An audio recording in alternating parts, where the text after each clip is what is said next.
Sa pag-usapan po natin, nakakuha na tayo ng kumpirmasyon sa Facebook na galing kay John Lee na isang iglesia member na meron na po talagang nakakasang rally sa EDSA ang Iglesia ni Cristo. Kung maalala nyo, yung huling nag-rally ang Iglesia ni Cristo sa Luneta, napuno nila ang Luneta. 1.4 million ang nag-attend. No?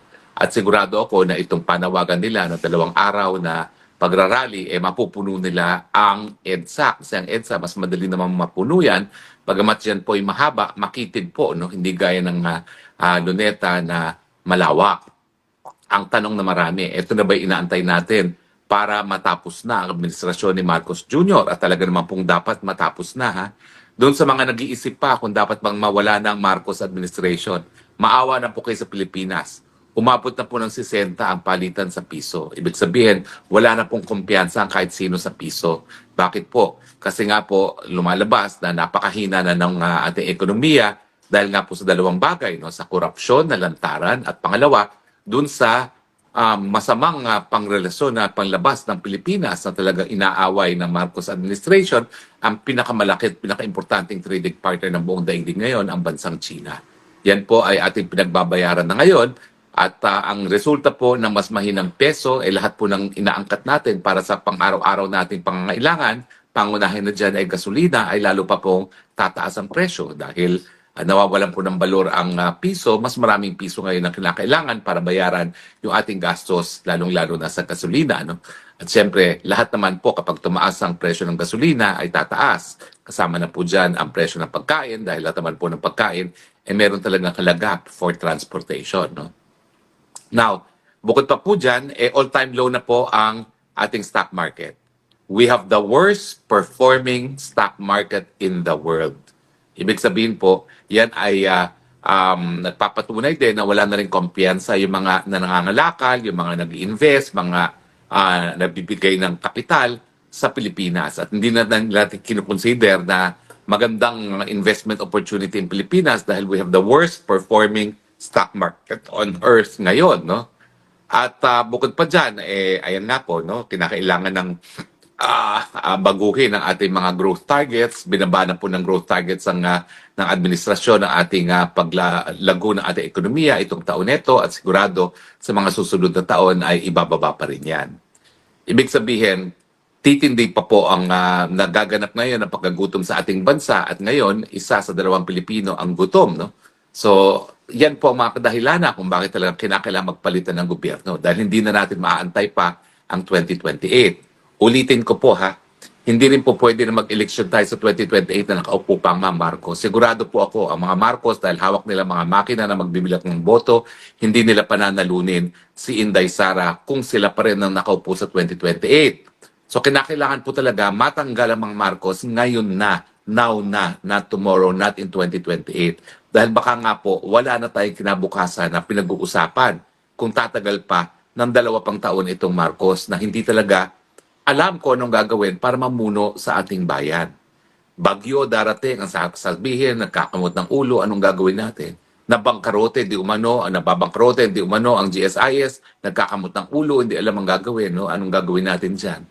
Nakikipag-away sa China sa panahon na pati ang Amerika nakikipagkaibigan sa China.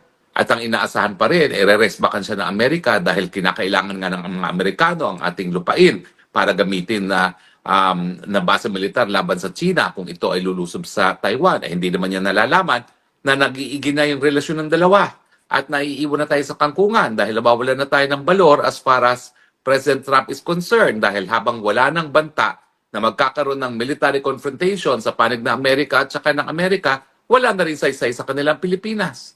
So, sinong tutulong sa atin? Wala po. Kaya nga po, yung mga kadahilanan na yan, unang-una yung kadahilanan na kapag hindi siya natanggal, lalong lalala ang pagkagutom ng taong bayan, ang dahilan kung bakit dapat mapalitan na si Marcos Jr. Ang tanong, ito bang rally ng iglesia sapat na beto para tanggalin si Marcos Jr.? Well, unang-una po ha, ang panawagan po laban sa korupsyon, yan po ay magkakaroon ng pinakamalaking rally sa Atlanta. Hindi ko po alam kung mapapantayan ng ating mga kababayan yung rally ng iglesia na tinawag para sa November 16 and 17. Siguro kakayanin naman po yan. Kung 1.4 yung nag-attend ng huling INC rally, siguro naman kayang-kaya ng ating mga kababayan ngayon na mag-organize ng 2 hanggang 3 milyong mga rallyista sa iba't ibang lugar ng Metro Manila at Pilipinas, no? Kung ang pag-uusapan ay protesta nga laban sa malawakang korupsyon. So wala naman pong kaduda-duda na kaya naman po yan malabisan pa. Ang tanong, tama na ba? Nandyan na ba lahat ng mga ingredients para mapalitan si Marcos? Tingnan natin isa-isa. At ito naman ay babatay natin sa kasaysayan. Yung galit ng taong bayan, tingin ko, mas matindi pa ngayon ang galit ng taong bayan sa korupsyon kesa nung panahon na sinuka si Marcos Sr. No? Kasi nung Marcos Sr., limitado ang nalalaman ng taong bayan. Kasi ang meron lang tayo noon, dahil nga wala tayong malayang pamamahayag, yung mga tinatawag natin mosquito press. Pero ngayon, lantad na ang korupsyon, kung gano'ng katindi ito dahil nga sa internet, no? So ikaw ay talagang taga-planet Mars kung hindi mo pa alam kung bakit nagagalit ang tao ngayon sa tindi ng korupsyon ng Pilipinas, no? So tingin ko, katumbas na yan. Pangalawa, yung kahirapan ng tao. Kung maalala nyo po, yung napatay si Ninoy Aquino, nagkaroon din ng krisis pinansyal sa Pilipinas kasi nga po, na-devalue rin ang peso, nawalan din ng balor ang peso. Gaya ng nawawalan ng balor ngayon ng peso, no? Kasi gaya na aking sinabi kanina, no? Kapag nawalan ng balor ang peso, nagiging mahal lahat ng inaangkat natin at unfortunately, lahat ng kinakailangan natin sa pang-araw-araw na buhay, inaangkat pa rin natin. So nagiging mas mahal yung mga bagay-bagay na kinakailangan natin sa pang-araw-araw na buhay.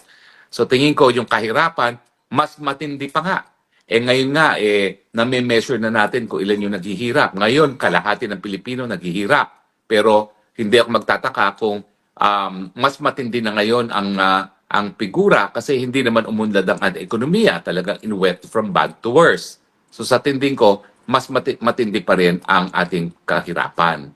Ang pangatlo is, alam naman natin na hindi talaga mapupwersang magbitiw sa pwesto ang mga presidente kung nandyan pa rin ang suporta ng hukbong sandatahan. So yan ang wala akong alam. Kasi unfortunately, ako'y nasa Netherlands. Hindi ko alam kung anong pulso ng mga militar. Pero mga militar naman, kabahagian ng lipunan ng Pilipinas. Kung nararamdaman ng ordinaryong pamilya ang hirap ng buhay, I'm sure nararamdaman din yan ng ating mga kasundaluhan. Bagamat ngayon kasi nga, dinoble ni Tatay Digong ang kanilang mga sahod, so mas hindi nila nararamdaman yung kahirapan dahil mas malaki ngayon ang sahod nila. Mantakin nyo, siguro ngayon, nag-80 na mga kasundaluhan. Kaya medyo hindi nila nararamdaman. Pero habang nawawalan ng balor ang peso, talaga namang lumiliit din ang purchasing power ng mga kasundaluhan. So ramdam na ramdam din nila yung pagtaas ng presyo ng bilihin at kahirapan ng buhay. Now, ang problema din ay meron ba rin mga opisyales sa ating hukbong sandatahan na magpapakabayani gaya ng ginawa ni Fidel Ramos at ni JPE. Sa ngayon, tingin ko malabo yan. Dahil ang Browner at ang Gibot Teodoro talaga naman pong walang pinapakitang kabayanihan sa ngayon. No? Ang kanilang pinapakita ay yung walang batid na suporta dito sa administrasyon ng palpak. Ito nga si Gibot Teodoro, doon sa ASEAN Summit, nagmalaki pa na hindi raw niya kinausap ang kanyang counterpart na Minister of National Defense ng China dahil masasama daw ang ginagawa ng China. Hello? Lahat ng tao gusto nga makipagkaibigan na sa China, lalong-lalo na si Marcos Jr. na nagpumilit pa na kamayan si President Xi na labag sa protocol. Tapos ikaw na isang kalihim lamang ng isang presidente na nagsumikap na talagang pinagsiksikan ng sarili para batiin si President Xi. Ikaw pa magsasabing hindi mo papansin ng mga Chinese counterpart mo. Di ba mali yun? Ay nako, hindi ko maintindihan. Pero yun nga po, yan siguro ang kulang na ingredient. Kasi mukhang walang suporta ang pagpapalit ng gobyerno pagdating dito sa hepe ng Armed Forces of the Philippines, hepe ng PNP at saka ng kalihim ng National Defense. Kasi nung 2 beses na nagpalit tayo ng presidente, at least yung hepe ng police, PC, na si Fidel Ramos, at saka yung Secretary of Defense ni Marcos ay talagang bumitiw sa chain of command na mukhang hindi mangyayari sa ngayon, no?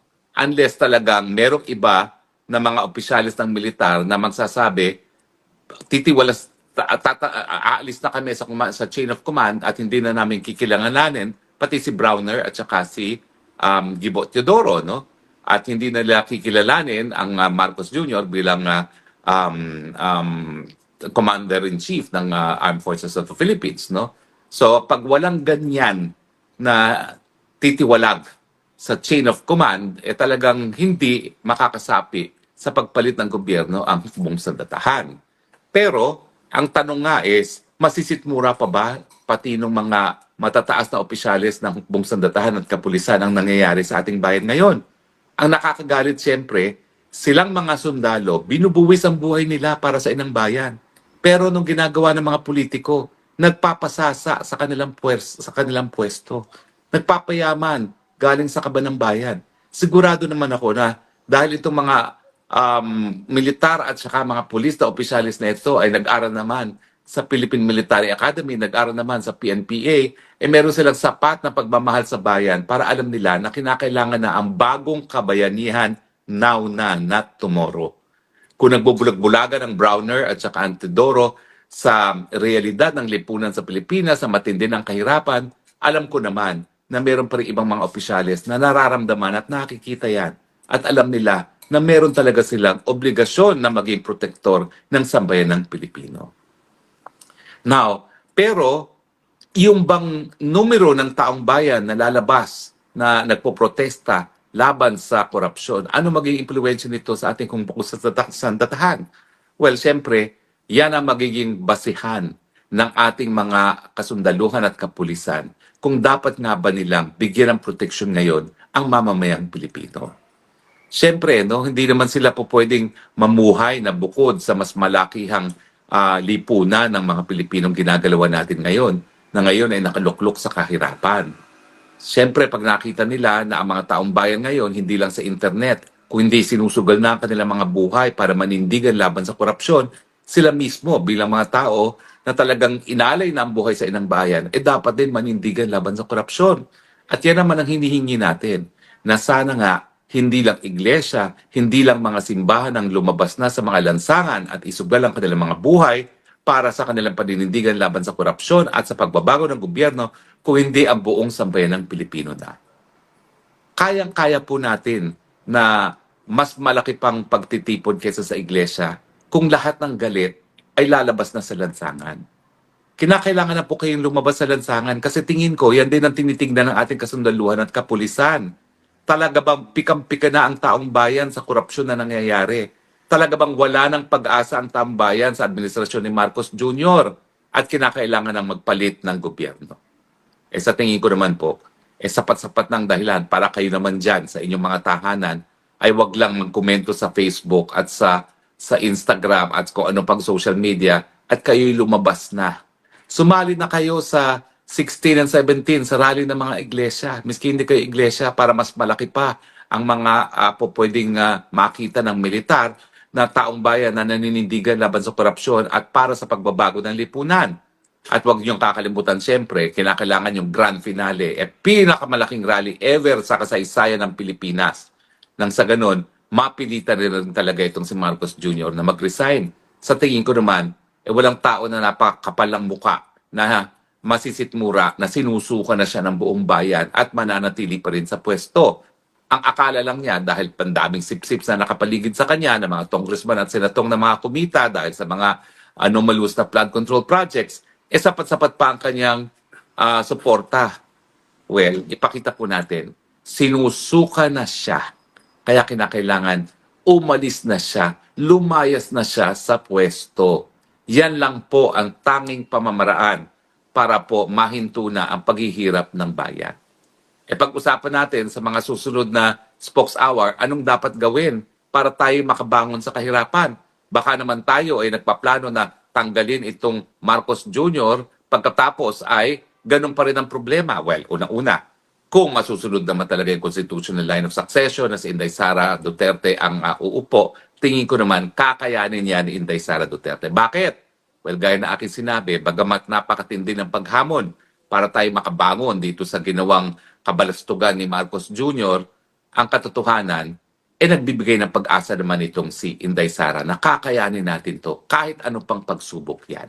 At sa tingin ko, basta nandyan yung pag-asa na kakayanin natin yan at tayo'y nagtulungan, nagkapit-bisig, lahat po ng ating mga hinaharap na pagsubok ay kaya nating bigyan ng kasagutan.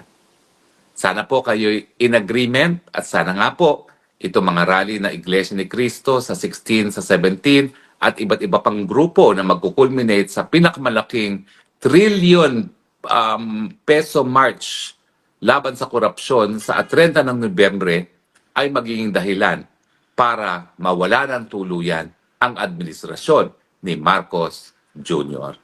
i.e.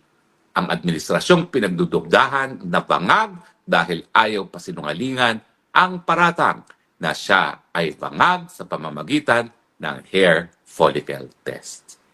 Magandang araw po muli sa inyong lahat. Salamat po sa inyong patuloy na pagtangkilik, ha? Alam ko po na matagal na tayong wala sa Pilipinas, wala na tayo sa posisyon, pero nariyan pa rin po kayo. Tinatangkilik tayo at maraming salamat po sa inyong lahat. Again, I love you Philippines dahil wala na po ako ibang bansang sinilangan. Yan lang po ang bansang aking minamahal. God bless the Philippines. And see you sa lansangan. Kami rin po dito sa Dahig. Mamarcha din po kami sa November 30 para sa pre-PRRD and Aus Marcos dahil alam naman po natin yung issue ng Marcos at pagkakakulong ni Tatay Digong, hindi po pwedeng hiwalin niya. Si Marcos po nagpakulong kay Tatay Digong at importante na para magkamit na Tatay Digong ang kalayaan, matanggal din sa pwesto ang Marcos Jr.